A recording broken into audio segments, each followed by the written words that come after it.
Hey there, everybody. This is Alex making a video today, a book review on Permaculture, a Designer's Manual written by Bill Mollison. And in this review, I'm just going to go over the chapters in the table of contents and give you a little brief summary on each chapter and some of the main points to get you interested in this book because it's a great book. So, let's open to the table of contents here. First, starts with an introduction. Then we move into concepts. It kind of goes broad. So it starts with the philosophy of permaculture and what it is and why.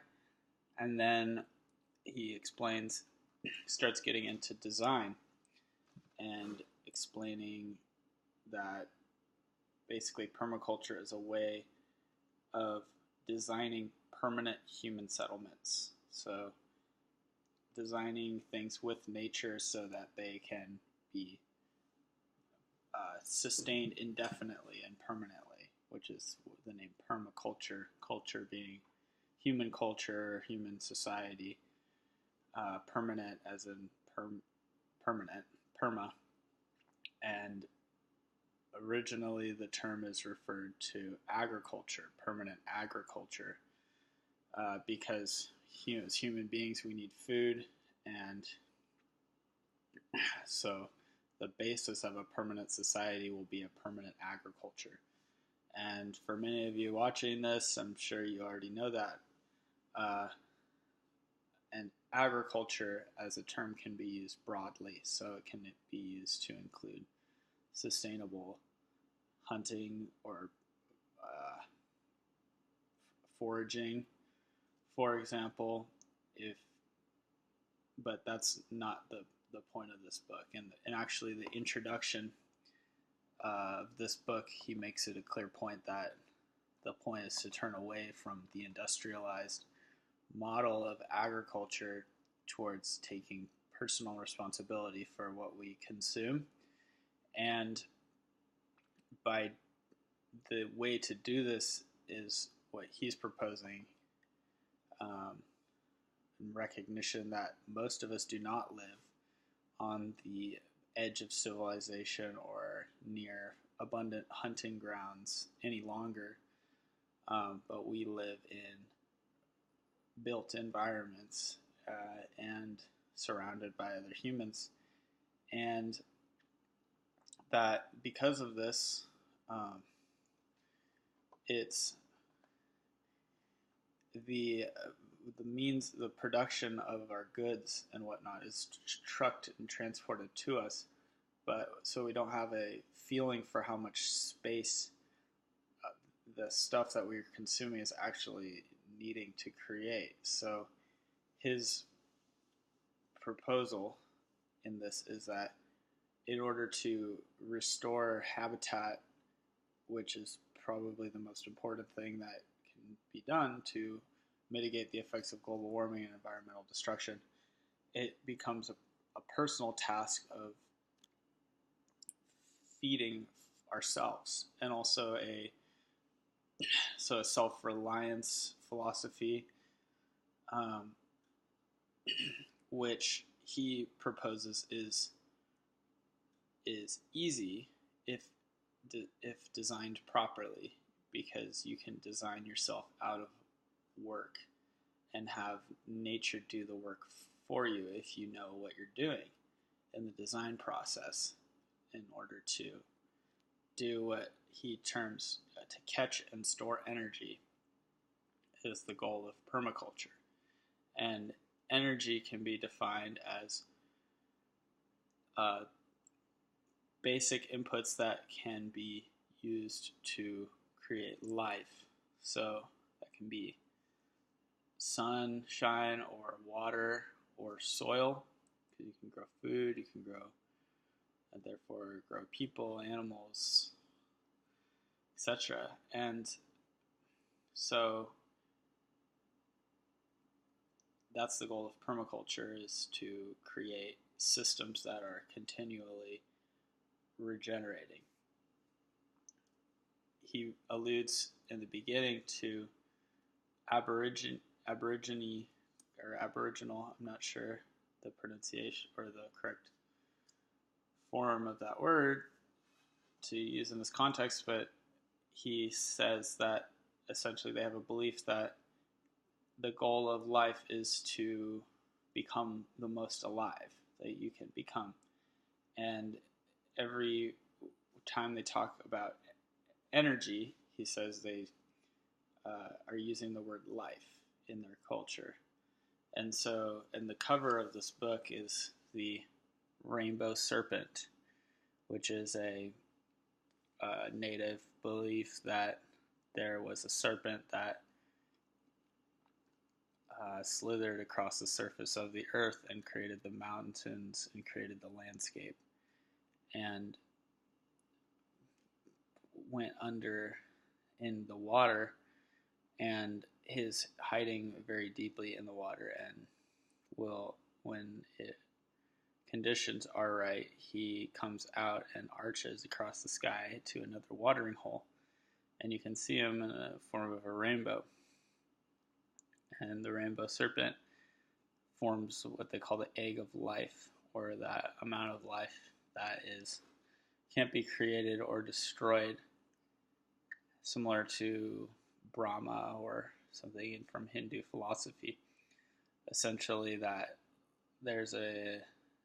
that life itself is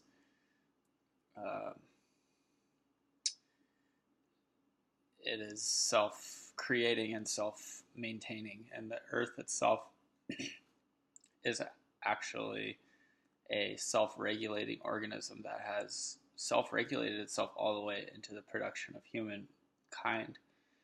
And basically, humans are the only species that has the ability to kind of choose what they do. And so they can choose to destroy. We can choose to destroy ourselves. We can choose to take our own lives. We can choose to chop our limbs off. All these things, we have these self-reflective capacities, but we can also choose to work with nature in the same way that it has been working with itself over millions and billions of years, since, I suppose, the formation of the stars and the formation of the earth and the entire cosmos has created us. And so we are essentially inheritors of this lineage of natural ways of being and doing, and essentially we are beneficiaries of it as well, because we are evolutionarily woven into this long thread that doesn't really care if our culture or whatever has been around for 2,000 years, because our DNA says a different story, that we are from, monkeys, who are from fish, who are from single cell organisms, and all the way back. So essentially we are woven into this tree of life. And many other cultures also have this. Shamanic cultures, essentially the idea that we live in a kind of a tree or a Garden of Eden, and that it's the real fulfillment in life is making it healthy again, or returning to the Garden of Eden or Zion. So the way that this book proposes that we do that is through design, because essentially when you design, while nature has designs, humans are also a part of nature, and humans can create human-created environments and design for themselves with nature in order to provide for our needs, so that we are not taking from nature and using more habitat than we need to. So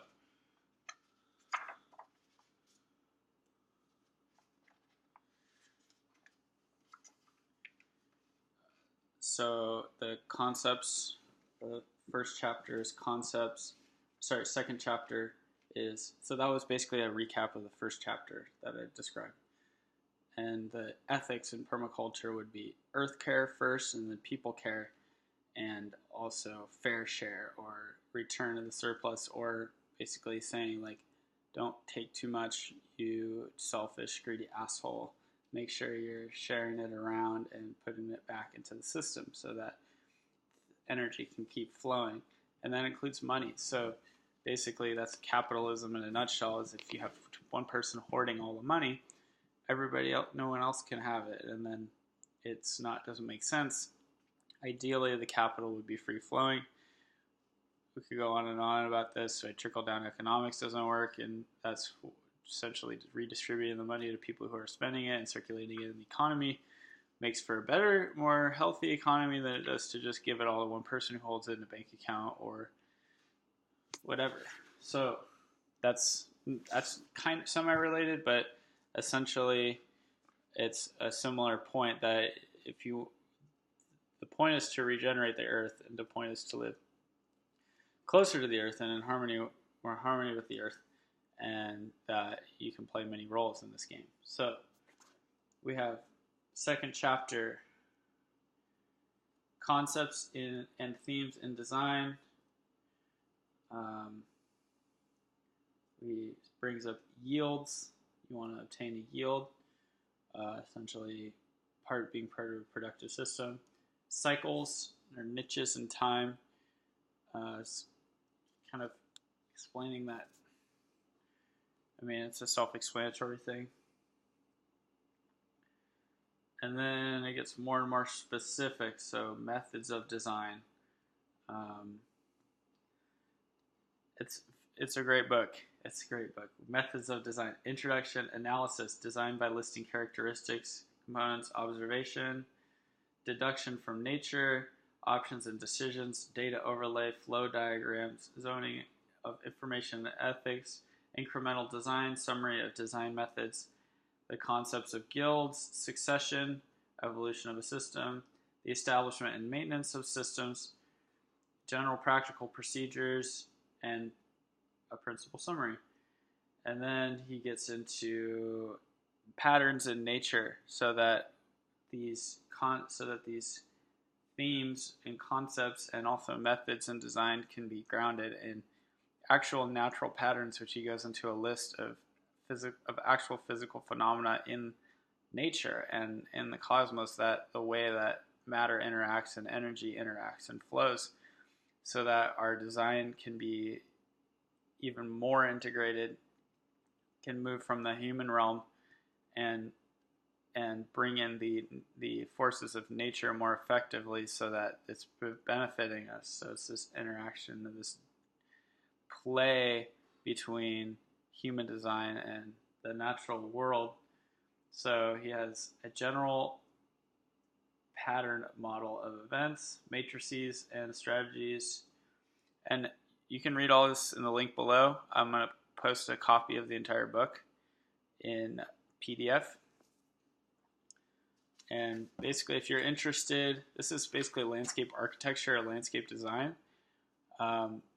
Although it is so much more than that. It's basically a philosophy for life, and also a practical methods for living the lifestyle. Why and also how, which is pretty groundbreaking, as for me at least, because I've been interested in so many different types of spirituality and also practical things like engineering and design and stuff. And I've always been interested and fascinated by technologies. And I believe that this book does a very good job of integrating both rationality, spirituality, and nature in a very synthesized whole.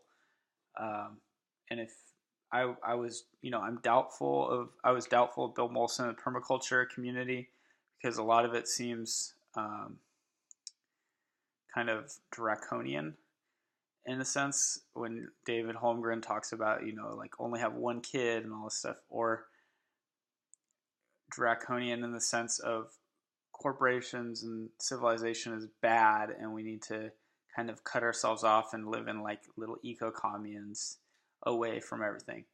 And it's fine if you want to do that, if that's the option. But what this book is explaining is that that's not what this is about. That's permaculture is about. That living in a commune is a option, but it's not it's not required by this book. Basically, this book's saying you can still live in a city, you can still do whatever. This is basically for everybody. It has things in it for everybody, and it also goes into very detailed specifics about how to do it if you want to live on the land, which it's a kind of, so it's more broad ranging, but it's not. So essentially, you can pick and choose from it, and also as long as it falls within the ethical guidelines of Earth Care, People Care.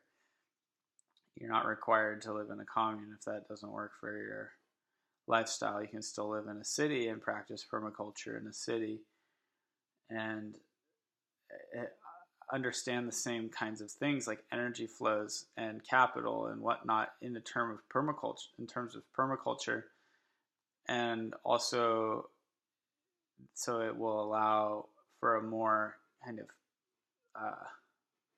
more broader perspective on all the parts and how they work together, as opposed to forming rigid ideas or ideologies about how things ought to be or should be or what not, but instead designing, seeing, observing, which is what he's talking about, and then designing for your goals in your life.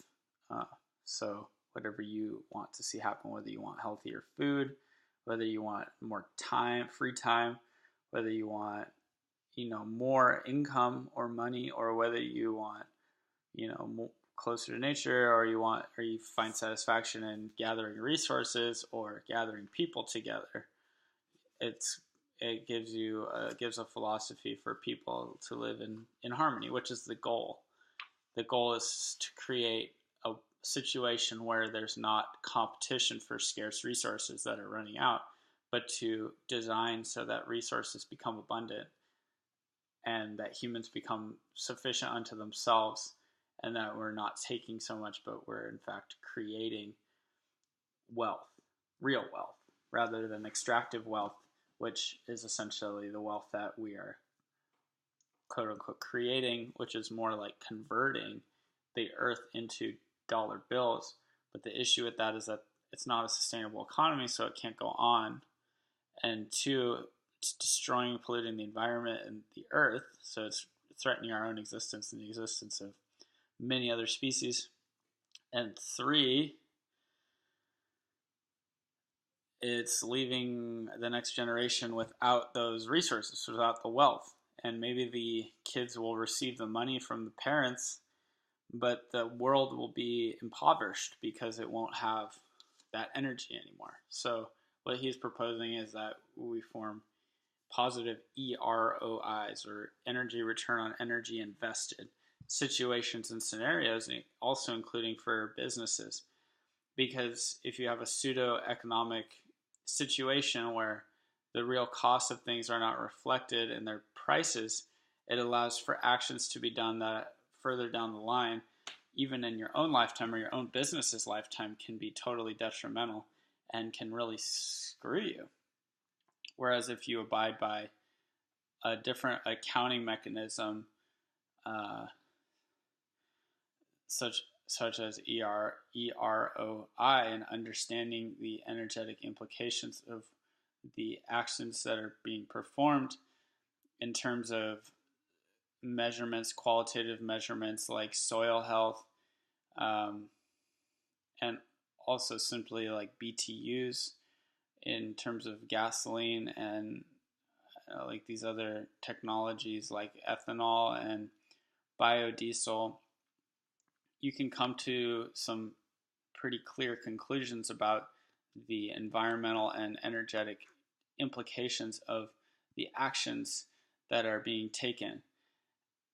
Furthermore, even though the economic considerations can be accounted for in these scenarios as well, although the economics needs to be looked at from a full whole systems perspective, so that you can look at conventional agriculture and ask the question, okay, it's great that they're cheap, it's cheap food, but who's paying for all of the extra pesticides that need to be sprayed? Who's paying for all the fertilizer that's needed to be sprayed?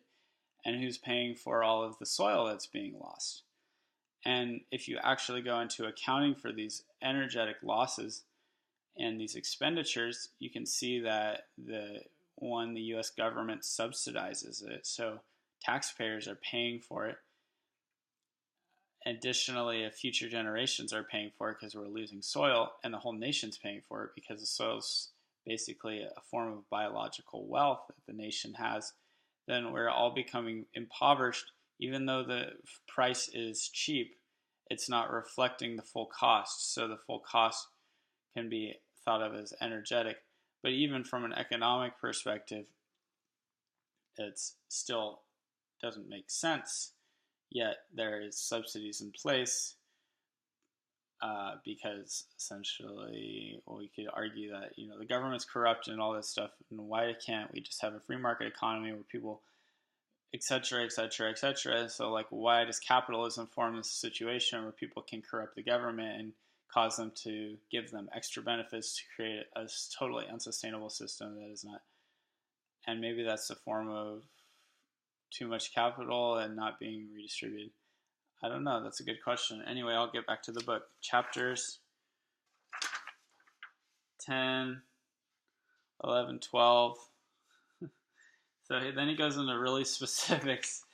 Once he gets into pattern understanding, then he gets climactic factors, trees. He has a whole chapter on trees, and he has a whole chapter on soils, earthworking, humid tropics, dry land, humid to cold climates, aquaculture, and then the last chapter he talks about global strategies for an alternative nation, an earth-based nation that believes in the productivity of the earth, which is where we come from. Hey, so what can I say about this? That I will post not only the Permaculture Designer's Manual in the link below, I will also post lectures by Bill Molson teaching a permaculture design course in the link below, in which he will go through all of these different topics and speak about them in person. Very good. And also, yeah, he just to give you a little diagram. So this is what I was talking about with the costs not being accounted for. So this is him accounting for the costs of the various types of creating productive landscapes. And he has contemporary agriculture up top, what it looks like when you're transitioning out of that, and then what the ideal permaculture situation would look like. So it also kind of takes the form of a typical what's it called, succession of a forest. So first, after a forest fire or something, you have the first pioneer species, or what would be the annuals, and they grow very quickly and they convert. So that's why agriculture has typically used annuals, essentially because it's the natural equivalent to like an erosion on a hillside.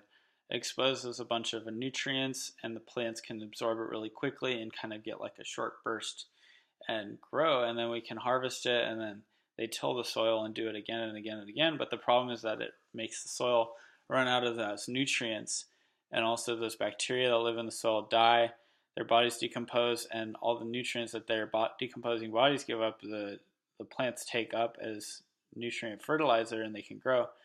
But if you keep doing that, then the soil becomes dead and like a dust or like a powder, which you can see if you drive through the Central Valley where they've been doing this for years and years, and they've actually, you can actually look at pictures of the topsoil. It's like basically gone down like 60 feet. It's really insane how much it's dropped. That might actually be because of the well water, because they're also pumping a lot of water out of there. And so this has happened over and over again in the history of civilizations. And basically, it's what destroys civilizations. There's a book called Collapse by Jared Diamond, where he basically talks about this, how what destroyed the Mayans, the Mayan Empire. If you look at their population, they started harvesting all the trees around their whole culture and turning it all into ag land, but eventually they couldn't last because they were taking more than they were giving back into the system. And that is basically a problem of design. What he talks about is all the problems are from poor design. None of it is from actual problems, but it's a lack of understanding of how natural systems work and planning and designing in the correct way so that the natural resources aren't irrevocably lost, so that landscapes can regenerate themselves, but also be similarly productive in their amount of food and also capital, because this requires a ton of labor and also a ton of inputs, whereas this requires less, and this requires almost none, because it's a perennial system, which means that it can go on and on, which means it's like trees, they grow, they have seeds and everything, but then they make more trees, whereas this is an annual system. It's not regenerating, it's not recycling itself.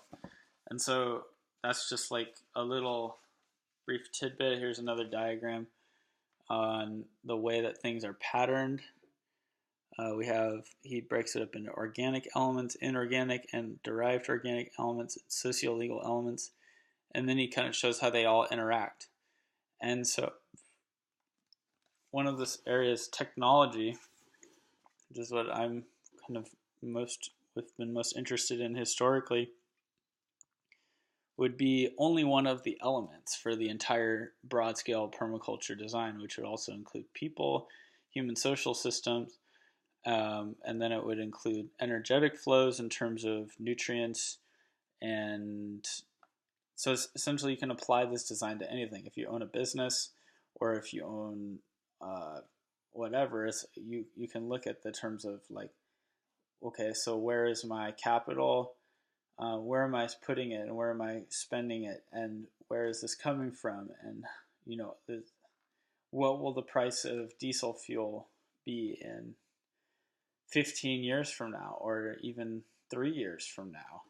And do I want my businesses tied to these kind of long scale global systems, or these long distance systems that also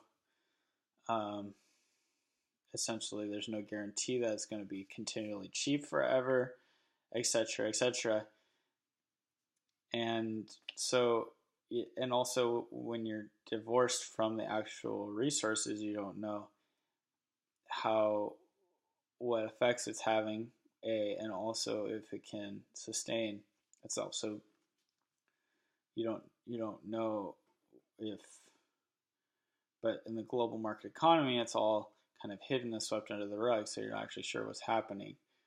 And so this is a proposal to kind of take back more control and to understand the system more deeply, and also potentially to make more profit, because if you can save yourself a lot of effort and kind of get the system integrated and understand where things are coming from, how much they're costing, why, and whatnot, then you can run a more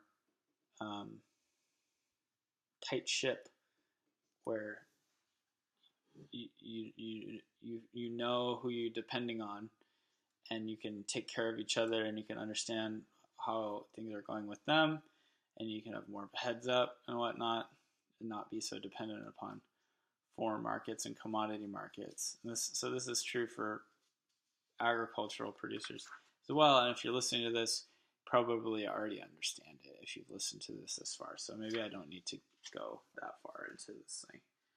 Anyway, I'll link those descriptions below, and check this book out. This is Bill Molson, Getting Nuzzled by a Horse. And he is very funny and super smart. He was a professor and also a forestry guy and a zoologist, and surprisingly funny for how smart he is. So I'll link him below, and I hope you have a great day and you enjoyed this review. And if you didn't, that's all right too. Bye.